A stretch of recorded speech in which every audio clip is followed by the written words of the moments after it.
The conditions for the internationally negotiated ceasefire in Lebanon have already been violated by Hezbollah, prompting the IDF to attack deep inside Lebanon over the weekend. This included 4 airstrikes on Saturday following Hezbollah's violations, even as IDF ground forces remain deployed in southern Lebanon to push back against any violation of the ceasefire agreement in that location. The world is still getting used to the idea that Israel defeated Hezbollah, and an American plan to choke Hezbollah's supply lines have left the entire region in a state of shocked disbelief. On the other hand, there is another drama unfolding in Syria which has grabbed everyone's attention.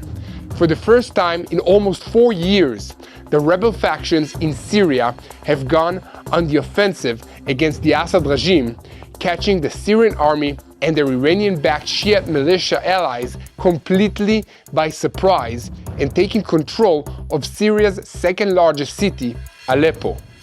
The Russian Air Force is bombing the rebels from the air after taking significant casualties among the Special Forces commandos that were deployed in Syria to support the regime. This is disrupting the plans of almost everyone, including Israel and the West. The rebels, which include elements linked to Al-Qaeda and other jihadist groups, have already captured large stocks of weapons and ammunition from the Syrian army. There are fears that they could soon capture even more powerful weapons, including chemical weapons, which the regime has long been suspected of hiding. TBN senior Middle East analyst Mati Shoshani will take us deep into the details on the whole issue, including the actions of Turkey, which are causing great anger in Moscow and Tehran. Meanwhile, Hamas continues to fire rockets into Israel from the Gaza Strip, refusing to accept that they've lost this war. A Hamas delegation is in Cairo this week to try and secure the opening of the Rafah border crossing with Egypt. They say they want to move humanitarian aid through this crossing, but it is difficult to believe that they won't also want to move weapons and ammunition through it. On that subject, the United Nations Food Program is trying to say there is a shortage of flour for making bread in the Strip, but the IDF has published evidence to push back against that narrative.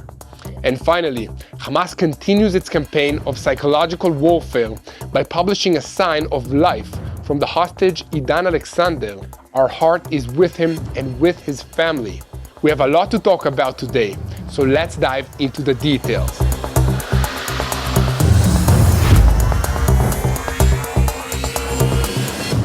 I'm Yair Pinto, and this is your boots on the ground about what is happening in Israel on the 423rd day of the war against Hamas, Hezbollah, the Houthis in Yemen, the Shiite militias in Iraq and Syria. All of them are under the auspices of Iran, the head of the axis of evil. Over the last weekend, it seems that the world has taken a big step in the direction of a third world war, as the stability in the Middle East has been shaken like never before. A moment before we begin, I'll ask you to click on the subscribe button so that you'll never miss another episode of Boots on the Ground. I also want to tell you about the sponsor for today's video, Magen David Adom.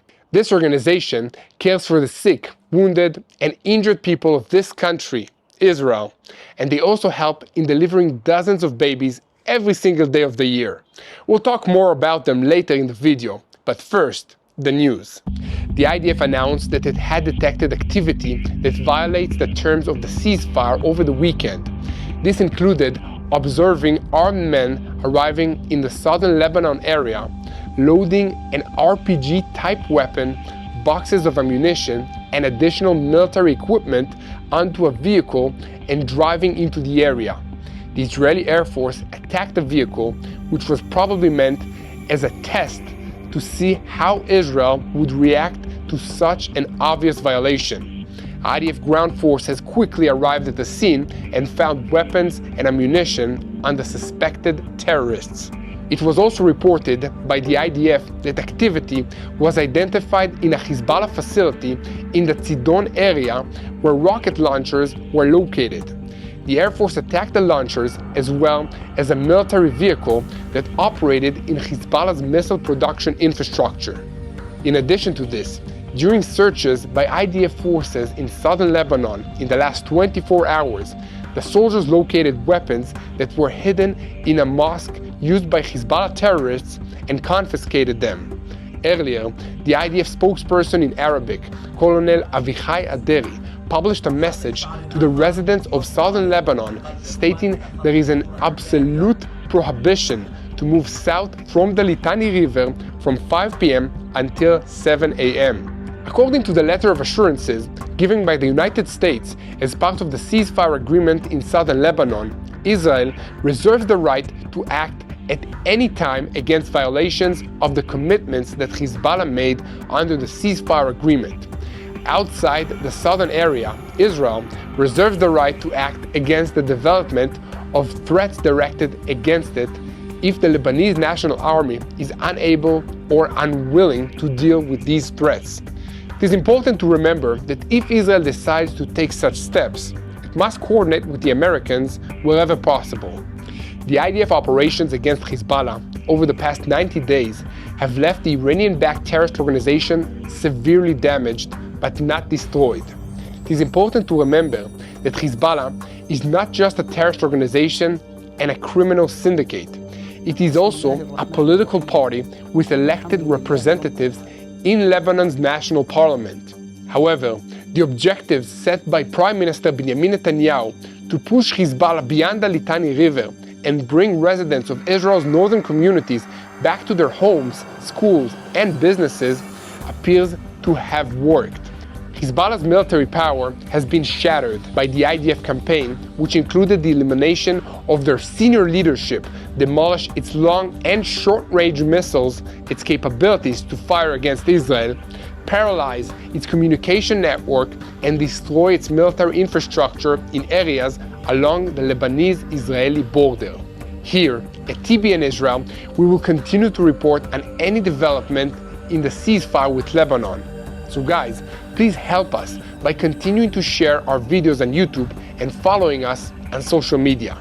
Stay with us until the end of this video to hear the full report about the big drama in Syria and the fall of Aleppo, as well as a review of the latest efforts against Hamas in the Gaza Strip and the interception of the ballistic missiles from Yemen. Yes, that's right, the Houthis in Yemen are once again trying to attack Israel. On Thursday, the Houthi leader in Yemen, Abdul Malik Badreddin el-Houthi, said that we cannot clear the areas and leave Gaza alone. We continue in all areas and in all military operations arenas. He also called on the masses in Yemen to go out into the streets this week to show their support for this position, support the Palestinians, and congratulate Lebanon on the success, he said, that Hezbollah had against Israel. Then, earlier on Sunday morning, a ballistic missile was fired at central Israel from Houthi-controlled territory in Yemen. It was intercepted outside Israeli airspace, but a few people were hurt while trying to run to protected spaces and require medical treatment from Magen David Adom. Look, the guys at Magen David Adom are doing holy work. 365 days a year, in war, peace, and everything in between, the 35,000 men and women of Magen David Adom respond to all manner of medical emergencies. This includes women giving birth to babies, but it also includes work accidents, car accidents, heart attacks, terrorist attacks, and everything else that you can imagine. Most of these amazing Magen David Adom health workers are volunteers, but they are highly trained and equipped with the latest medical equipment and technology. All of this costs money, of course, and the budget of Magen David Adom comes entirely from donations. So if you want to support them, you can visit their website at www.savelifeisrael.com. Now, back to the news, and we switch our focus to the big drama playing out in Syria. As we have reported at TBN Israel, the IDF has attacked terrorist targets in Syria for months now. This includes strikes on Syrian military infrastructure near the border crossing with Lebanon that were used by Hezbollah to transfer weapons. These strikes have continued even in the last 24 hours, and the IDF has said it will continue to strike routes through Syrian territory if Iran and Hezbollah try to use them to move weapons and ammunition into Lebanon. This is a violation of the ceasefire agreement, and it will not be tolerated. An IDF statement added that Hezbollah, with the support of the Syrian regime, uses civilian infrastructures to carry out terrorist activities and transfer weapons intended for use against the citizens of the State of Israel. For more on the situation in Syria, we're joined by TBN senior Middle East analyst Mati Shoshani. Mati, bring us up to speed on what's happening in Syria and what it means for the regional dynamics. Thank you, Yair. Over the past few days, Syria has witnessed a sudden and significant escalation in the long simmering civil war that could alter the balance of power in the Middle East for the foreseeable future. Now here's everything that happened in the last couple days. A coalition of Syrian rebel groups, led primarily by Hayat Tahrir el-Sham, or HTS, has launched the largest offensive against the Assad regime in over 4 years. This offensive has caught the Syrian government forces and the Iranian-backed militias who support them completely off guard. The rebels have already taken control of most of Aleppo, Syria's second largest city, and its former economic hub. Aleppo is not just any city, it's symbolic and strategic. Its fall represents a substantial setback for the regime of President Bashar al-Assad. But the rebel factions aren't stopping there. They've taken control of a significant portion of the Idlib province of northwestern Syria and are pushing south towards Hama. Critical supply lines for the Assad regime have already been cut off, including sections of the M5 highway, which is vital for moving troops and resources between Damascus and the northern region. The Syrian army has also suffered heavy casualties and has been forced into a defensive posture. In some areas, government forces have been forced to entirely abandon their positions. The regime has described this as a tactical regrouping, but other reports suggest it's more of a disorganized retreat altogether. Now let's delve into the implications of these developments, particularly those concerning the Iranians. The clerical regime, which rules Iran, has been one of Assad's staunchest allies through the Syrian civil war, which started in 2011 and raged for most of the last decade before settling into a stalemate in late 2020. The Iranians have invested heavily, both militarily and financially, in keeping this regime in power. But they're not doing it for the Assad regime's sake. They're doing it for their own sake. This regime serves their interest in several different ways that we're going to break down for you.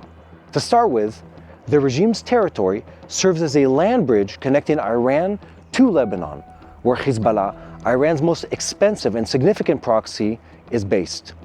This corridor is essential for the transfer of weapons, the transfer of personnel, and of course resources, and without it, they would have trouble supplying Hezbollah.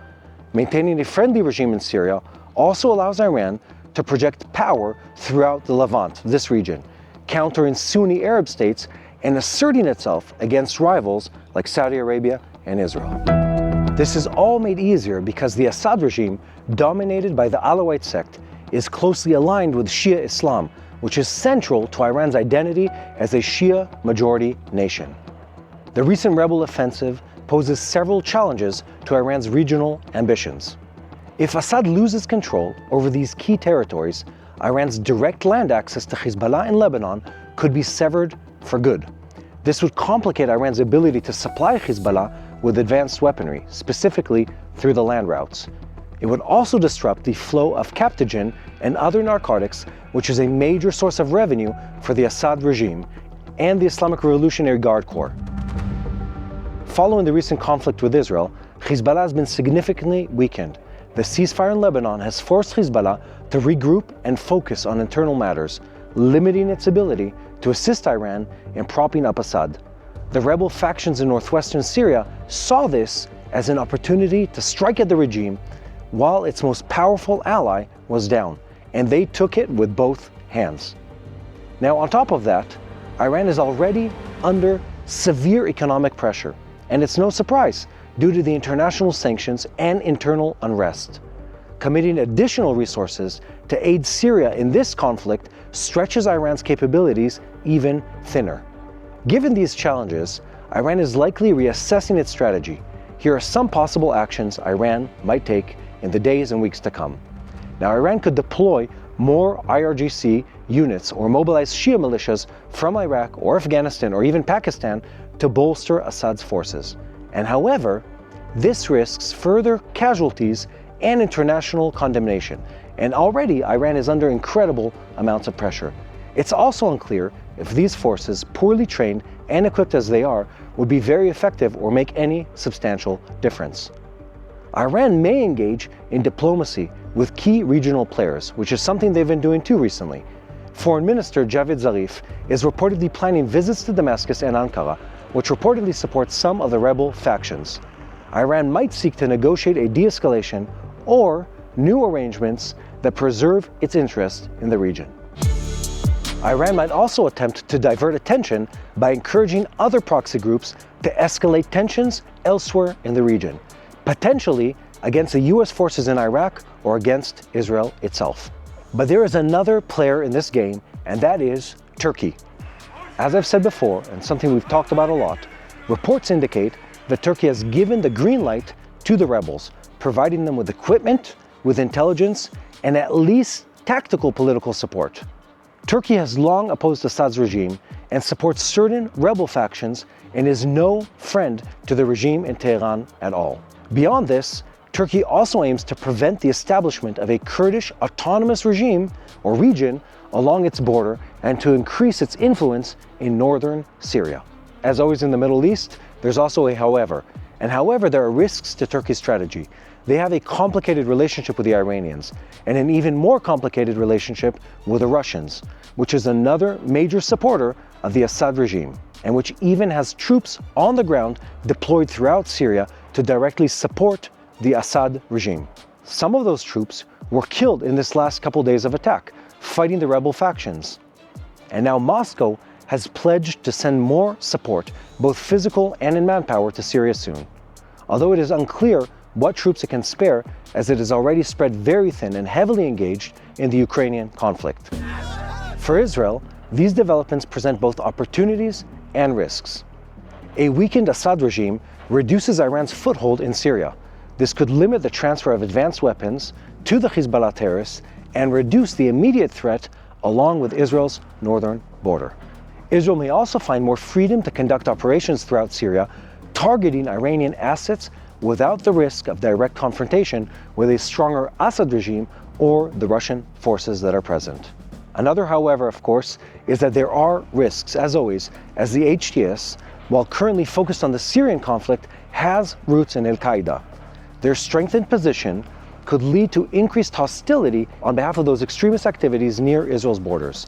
This is an example of how the enemy of your enemy is not always your friend, especially in the Middle East.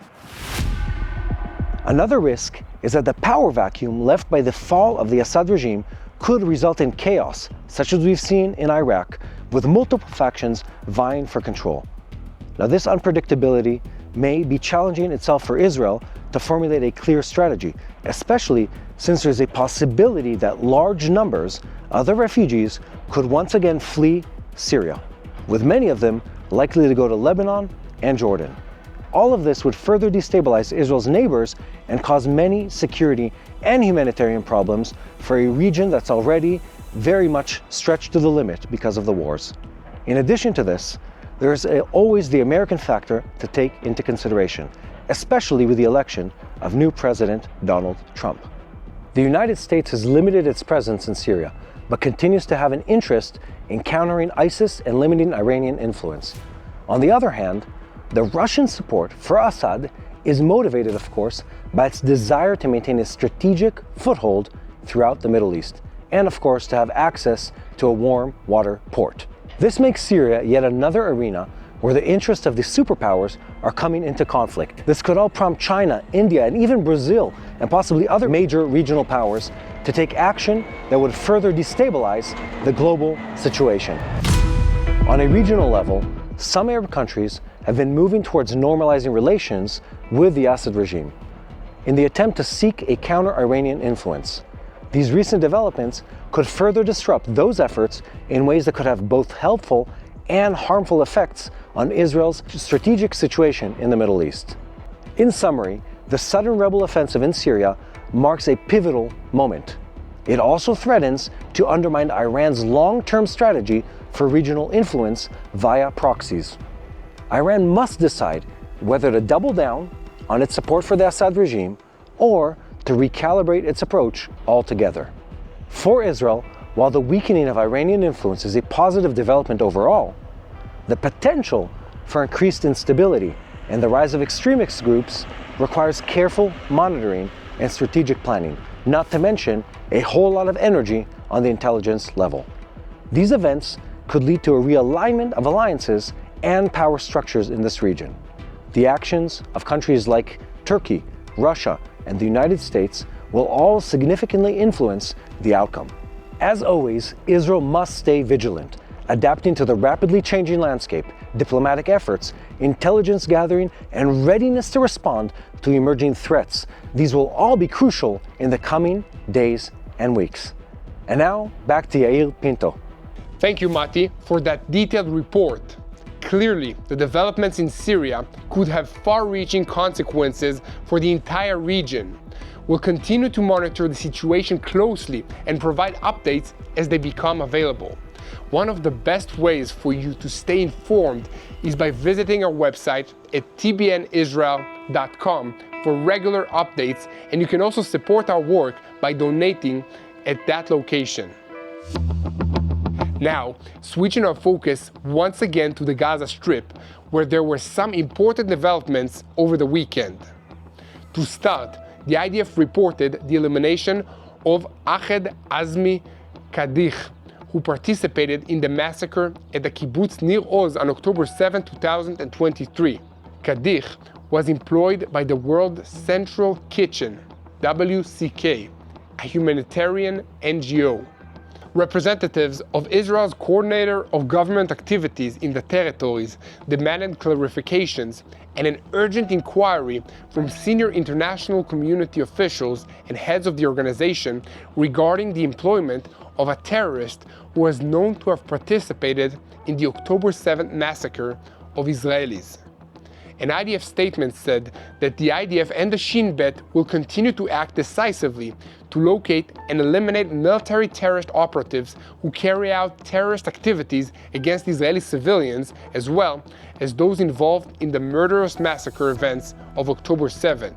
We emphasized that according to existing information, the terrorist cannot be linked to a specific kidnapping incident. Another question that is bothering a lot of people in Israel this week is about the continued rocket attacks from the Gaza Strip. How is it possible that despite over a year of intense fighting, Hamas rocket attacks continue and keep hitting Israel's home front? This happens even though the IDF has destroyed many infrastructures, eliminated headquarters, and achieved physical control of the territory. How does Hamas manage to launch rockets under such conditions? A partial answer to this question comes from an examination of the rockets used in the most recent attacks. They are very crude and do not require the traditional launching system. The Hamas terrorists can simply pop out from an underground bunker or a terror tunnel, set the rockets up against a pile of rubble or even a slope in the ground, light them, and let them fly. This removes the need for large and complex rocket launchers that are easier to identify and destroy. Hamas's goal is not accurate hits, but maintaining a psychological effect to signal to the residents of Gaza that they are still in control, and to the residents of Israel that they are in the crosshairs. The IDF continues to act forcefully to locate and destroy any remaining infrastructure, but the big challenge is the speed and simplicity with which Hamas reorganizes. At the same time, Israel is working together with Egypt to reopen the Rafah border crossing to increase humanitarian aid into the Gaza Strip.